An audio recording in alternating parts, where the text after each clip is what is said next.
السلام عليكم ورحمة الله وبركاته أصحابتي اسكو soo noqdo wanaagsan maanta iyo qiso kale weeyaan soo dhawaada asxaabta dadka nagu cusubna soo dhawaada haddaad jeceshahay aad hore channelkan u arkin subscribe garee haddii aad jeceshahay qisooyinka ku saabsan waliba gaar ahaan anigu waxaan jeclahay soo deeyo qoysas iskhiyaameynaya qoysas isdilaya waxyaabo badan marta ka faa'iidi kartaa baad martay hadda daawatid taxadiraad ba martamayn kartaa marka insha Allah share garee videoga haddaad si jeclaateen inaad like saartaan haddii aad jeclaataan haddii aad martay aad jeclaataan si faafiya meelaha ku turtuura Facebook WhatsApp whatever wala meelaha martay meelaha groupka ku jirtaan insha Allah marka maanta qisadaadii wada waxay ku socotaa nin la yiraahdo Lakvir Jima laakiin waxaan bixinaa Lucky waayo qof kale oo sheekada aan martay soo qaadi doono isku magac weeyaan marka saynin isku walaaqin waxaan asaga ninka waxaan u bixinaa Lucky waana loo yaqaan Lucky Jima baa loo yaqaan magacaasa loo yaqaan isaga gabadha kale ku xigtaan magaceeda waxaan Lakvir Singh marka iyada Singh ma bixinaa Lucky Singh iyo Lucky Jima marka saa martay u kala garataan ama waxaan oran doonaa Mrs Singh si martay aad kala gartaan qofkan ka hadlayo laakiin ninka hadda maqashaan waa Lucky Jima qofka dumartana waxa weeyaan Mrs Singh ma oran doona insha Allah iyo qof kale oo gurjeed balada hadhow soo gali doonta insha Allah martay qisada ay ku saabsan marka saynan aniguna isku dhaxlaaqay dinkuna martay si fiican ay fahantaan hadda magacyadaas martay inay si sheegi doonaa si aad martay aad u fahantaan sheekada marka markuu waxaan ku bilaabaynaa sida isku barteen Lucky Jima iyo Singh si isku barteen waxa ahaa laba qof horta isku family ba oo markiiba de ma aha dad laba qof oo aan soo qoon waxa ahaa laba qof isku family ba ahaayeen laakiin Mr Singh حاسب هيد لبع الرئيستي نبقى قبي Lucky Jimana سقنا حاسبه هالها أو ومركب حوالي 90s كي بنمرنا مركز بس سقنا جروب لها يدنا جروب لهيد لكن سجاشنا دي ملها مركل مري دحرحات سجاشنا دي سجا جور كيسي وكحماضي وحين قلت مركب إنه جور كتجا ده حاس كيسي مرت جور جوا تجا مركب جور الآن بهايسي مادام وفاميلي هاي أو أي كم تهاي كبردن سينك ينين كذا بقى أي جور هايستين وحكوا لنا ده بدنا مسيحانيسيد Lucky Jima مادام وفاميلي وكم دي هاي وحكوا لنا أنا عمل كوهينا كله جورج مركل لسودجي جورج مركل لسودجي سينك ينين كذا وحيسوليه ستح عروري يسوليهن مدة مركل عبار أي جورج دجنا واحد بلعبتي شركون كيو حساسك Singh iyo Lucky Jima baa isku qabtay oo waxa ka dhalatay meeshii martay inay iyagu ay hoos isula socdaan sababta keentana inay uu ninkan boss ka helo gabadha xaaska ee gurigeeda joogta gurigeeda ugu yimi oo waliba oo family yihiin cousin yihiin waxa keentay wax weeyaan Singh ninkeeda waxa la yiraahdaa aad buu ugu weynaa takale waxa la yiraahdaa markii uu guursanayay waa lagu qasbay gabadha marka dadkan waa madaxduubka iyo martay dadkan from India intooda badan guurarka martay way caruurta marka hore way isu sii dooraan caruur yaro marka aan caruur baan waqana African jirda tiraad martay wiilkaas aad guursan doontaa ama waxa lagu siinaya in adeerka ama habarwaraagta lagu siinaya waxyaabo saasa bay ugu sameeyaan marka iyagoo yar bay qof kale u guuriyaan sida dhaqanka Soomaaliga waxa way sameeyaan marka Singh nin weyn baaba qabay show tabcaan buu noqday show xanuunsaday marka iyadoo ay guriga ay saddexdoodu bisal degihiin caruurta saddexda caruurta ay degihiin odaygii marka tabcaan buu noqday kansar ba ku dhacay marka odaygii wuxuu noqday in and out hospital ba ku jira marka gabadhii waqti bay helaysaa moogtahay ay ninkan ay waqti u hesho ninkii ba marka halkii bay show 15 sano way isla socdeen 15 sano is a long time waa waqti dheer weeyaan odaygan marka waxa xanuunsanayaa in and out weeyaan hospitalka saani sheegay sheekadan waxba kama oga Allah yaclam anigu I believe inuu ogaa laakiin de maadaama uu tabcaan noqday inuu afkiisa iska abaartay iska xidhay saas ila tahay waayo 15 sano you need to know like why not ogaatid wax jiraan xaafad in wax ka jiraan anyway ninka marka isaguna marka ninkan ma guursan soo family uu ka mid yahay ba uu la degan yahay 15 years buu la degan yahay ninka marka muddo sagoo degan waxa dhacday Lucky Jima wuxuu damcay inuu guriga ka guuro oo guri kale u guuro Singhna odaygeedu wuu xanuunsanayaa laakiin hadana de raali martay bay ka noqdeen waayo ninkan wuxuu damcay inuu guri kale yeesho isagoo aanan waxba kale u sheegin laakiin wuxuu yiri guri kale degaya asxaab kale la degaya halkii uu sidoo sameeyay show gabadhan marka Singh ninku intuu guureba laba guriga bay u dhaxaysaa cunta u soo samaysaa guriga dharka u soo maydhaa meeshuu degan yahay intuu shaqada ku maqan yahay oo dhan bay sariirtiisa iyo waxiisa oo dhan dhag leen waa naag ninkana way jeceshahay waxbay u haysataa oo kale de ninkeedii oo kale u haysataa marka ninkii Jima wuxuu ku jiraa nolol haddii cunto diyaar lagu siinayo guri nadiif aad helaysid oo aadna waliba aad ku jecel nina waxa maartay kama tegayo marka halkii buu leersado noloshaas ku jira gurigiisa oo marka gooni degan gabadhana ninkeedana hayso ninkana xanaaneynaysa ba waxay ogaatay ninkani show wuxuu la kulmay gabadh 20 jir ah xaafadahan aan waliba deganahay meelahan maaragtay weeyaanba waba so close halkan temple halkana oo ay maartay ilaahay aan jirin ku caabudaan bay isla kulmeen oo waxaan ku iri noloshoodii diyaariyay markaas isagu ninkani gabadhan daacad uma aha uma sheegin ma oran maaragtay cuntadan ay soo sameynaysid iyo gurigan ay hagaajinaysid iyo waxaas maaragtay ka bax waayo qofkan aan helay wuxuuba ku maaragtay doonayaa inuu gabadh kale guursado gabadhanna runta uma sheegin marka iyadoo sidii u xiiqsan oo marba maartay guri tagayso soo hagaajinayso caruurteedii iyo oo de nolol ay fiican ayadu isleedahay bad ku jirtaa bay waxay ogaatay ninkani wuxuuba damcay inuu gabadh kale guursado iyadoo marka waxay tagtay markay saa ogaatay ninkani inuu naag kala socdo de waxayba safar bay ku jirtay oo India u socotay India tagtay 3 week bay joogtay 3 week waxa la yiri telefoonka mar qura dhulka ma dhigin ninkii bay maaragtay ka kulaada war ka noqo hada 15 sano nolosheedan ku siiyay cuntaan ku sameeyaa noloshaas oo dhan waa dhagta waxba kaama maqna waxaad igu khasabtay ninkayga inaad aad iga fogeysid waayo maadaama ay guriga soo degnaayeen shooday wax balaya ka dhacday meesha oo nin xanuunsanaya baabu ninkana meesha de usoo galay oo ka faa'iideystay marka 15 sano qof xafad kula degnaa wuxuu ka dhaadhiciyo de dad maartis ku fiicnaadeen waad rumaysanaysaa markuu ka guuray bayadu aragtay de ninkan inuu ka danaystay oo kale oo nolol kale ku jiro marka 3 week baa la yiri ay India joogtay waxa la telefoonku ku jirtay oo ninkaaga kula hadad gabadha aad ka noqon weydo hadad guurka aad isleedahay gabadha guurso aad ka noqon weydo guriga ku gubaya marka way u dhaaratay door joor isagu marka hawlistiiska wataa wuxuu ku leeyahay may laakiin adigana maartan kula soconayaan maadaama ay naagtana ninkan ay aad u jeceshahay indhaha maarta uma furna ma aragto waxay isleedahay ninkan wad naagtan kale wad khadka ka saari kartaa laakiin ninkani soo go'aan buu goosaday wuxuu ku leeyahay gabadhan waliba 20 jir marka isagu waxa weeyaan 39 jir weeyaan marka gabadhan saga maarta gabadhan 20 jirka ah ee nolol kale oo maarta u galayo baaba u cad naagti sink markay ka soo noqotay India show ninku wuu xanuunsadaa markay saa uga soo noqotayba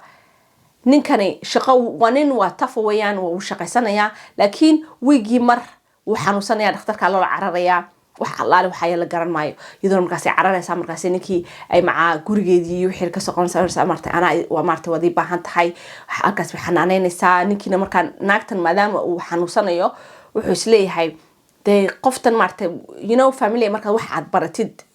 ma jaraysid waliba de gabadhan kale uu gudooniyo guursado waa 20 jir iyaduna markaas hayba India ka timi oo dalka ku cusub tahayba marka gabadhan kale yari naagtan waxay u hayso gabadha kale ma siin karto waliba ogaada wali muu guursan oo de official ka ma dhigin marka gabadhani waxay doonaysaa inay booska ay ka qaato gabadhan kale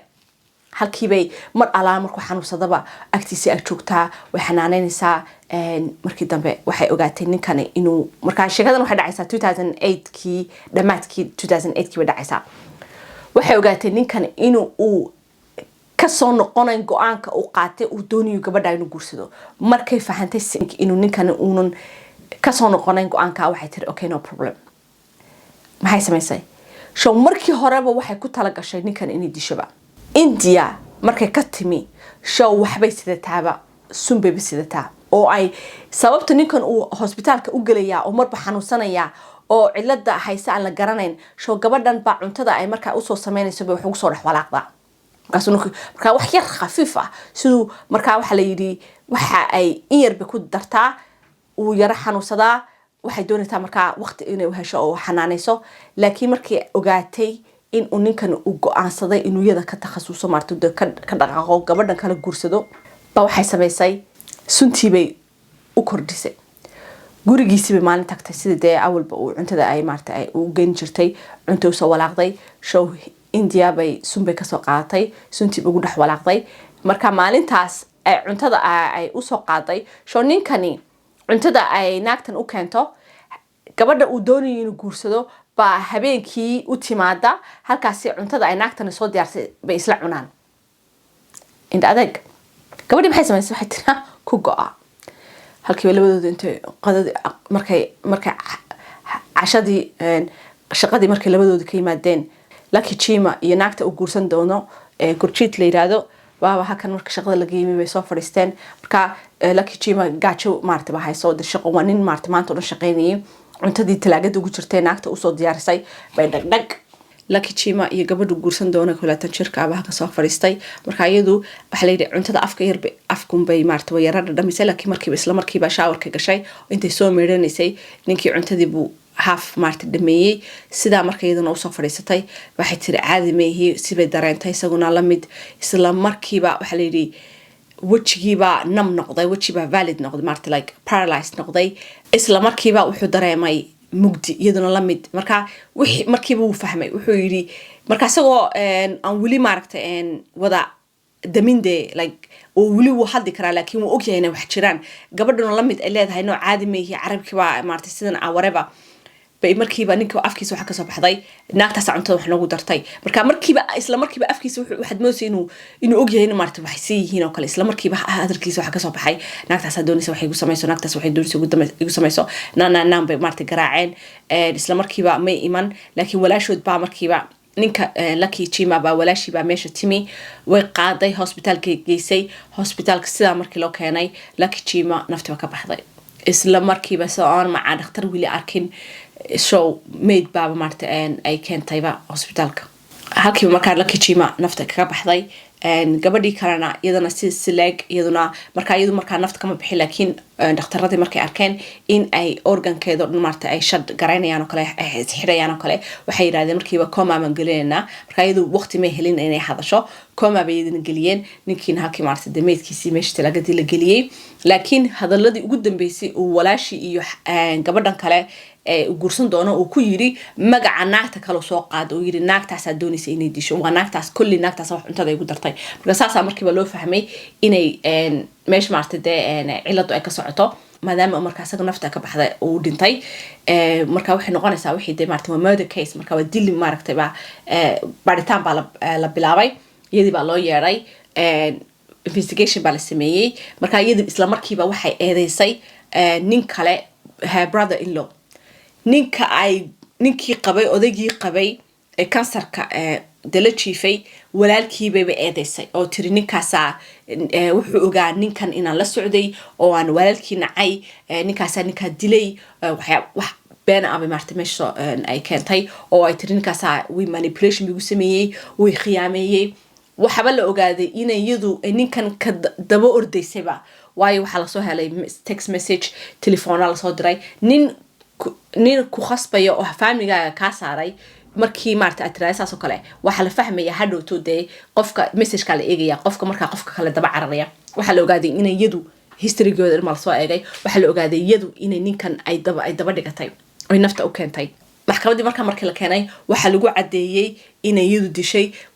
wixii iyadu ku hadlaysay way socon wayday waayo waxa la arkay dad buu ninkan maartay Lucky Chima soo guriga u degnaa dad kale la degnaa marka dadkii kala arkay maalintaas aroortii markuu isagu shaqada ku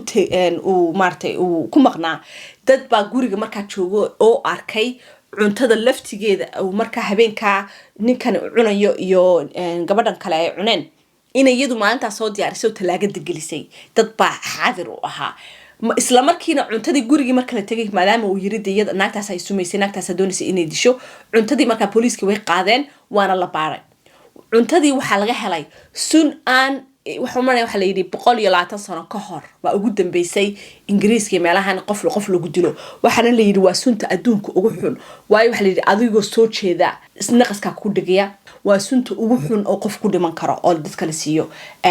suntaana waxay ka baxdaa waxweeyaan flower waxweeyaan geed meel yiraahdaa flower weeyaan India ka baxa weeyaan akanite baa yiraahdaa kaas bay ninkaa ku dishay waxaana lala yaabay waayo berigii 2009kii ingiriiska oo dhan baa sheekadaas maarta bay qabsatay markii dambe waa lagu cadeeyay waayo markii ay ka timi India jeebkeeda dharkii ay xidhnayd wixii oo dhan baa la helay suntaas laga helay jeebkeeda alaabta ay la soo dhooftay baa laga helay waxa lagu cadeeyay inay suntaas iyadu ay India ka keentay markii ay dhooftay maalintaasna ay timi oo cuntada ay ninkan u diyaarin jirtay ninkan cuntada ay u diyaarin jirtay ay sida u xanaanin jirtay cuntadii bay ku dishay waxa lagu cadeeyay cuntada ay iyadu keentay maalintaas sunta ayadu keentay ninkii dadkii xaafadda degnaaba ku eedeeyay waxaana markii dambe lagu xukumay 3 sano oo khasab ah jail marti for life waxa loo ogol yahay maybe inay ka soo baxdo jailka ilaa 12 sano ka bacdi 2033 iyadoo oo 60 iyo xoogaa jiraba markaas waayo markii la xiray 45 jir bay ahayd 2009kii baa la xiray marka hadda in badan bay ku jirtay jailka ninkii wuu dhintay ninkeedii kansar buu dhintay la saddexdii carruura dad waaweyn bay ahaayeen markaaba oo noloshoodii maartay ay la qabsadeen ninkan waa cousins ka waran waxaan sidan isu wada galaya dhan waa wada cousin marka anigu qisooyinkan tii hore iyo tan dhinacaan ka ogeyn dadka maartay timajila ama hindi la yiraahdo ma naxaan show dumar si kale ku dilayaan haddii aad waqti ka lumisid waxaana sheekooyin badan baan aan arkay dumarkan Indianka maartay ama Pakistanka meelahaas qaar badan baan moodi jiray in la gumaysto oo la xumeeyo oo laakiin qaarna wax way dilaan siir banimanku u dilaan tagala wax kala ogaaday dad badan ba Google Doc badan sameeyo oo ba culture caadi ah u tahay ba ma oranayo all of them maartay wasku mid laakiin aniga shock bay yara noqotay because I didn't know sheekadani iyo sheekadii hore sibay maartay aniga isku la yara eegin inkastoo ay isku diin ahayn laakiin haddana waxaad ka arkaysaa nin kasta haddii maartay naag uu la qabo oo uu waqtigeeda ka lumiyo hadhowto laga yaabay naagtaasi maartay kaama harayso 15 sano hadda tan ka lumiyay tii horena sheekadana waad aragteen tii hore hadda dhageysateen la mid bahayd marka maadaama aad guurka ay maartay ay ka khasaaray waxa oranaysaa ninka adigu naag kala inta guursatid nolol brand new ama gelaysid marka waa kuna labadaba naag maartay nimankii ay ka siiyeen make sure ina maartay subscribe garaysid ina share garaysid video insha Allah next video like another type way marka sheekadaas insha Allah waan soo duubi doonaa saasna isku gnaas xabta waa mahadsantiin saa markasta noo taageertaan ilaa hadda maartay daawanaysid maqlisid aad ba maasan tahay thank you so much inaad maartay waqtina siisid marka waxaan leeyahay asxaabta saa nabad geliyo insha Allah kulan dambe salaam calaykum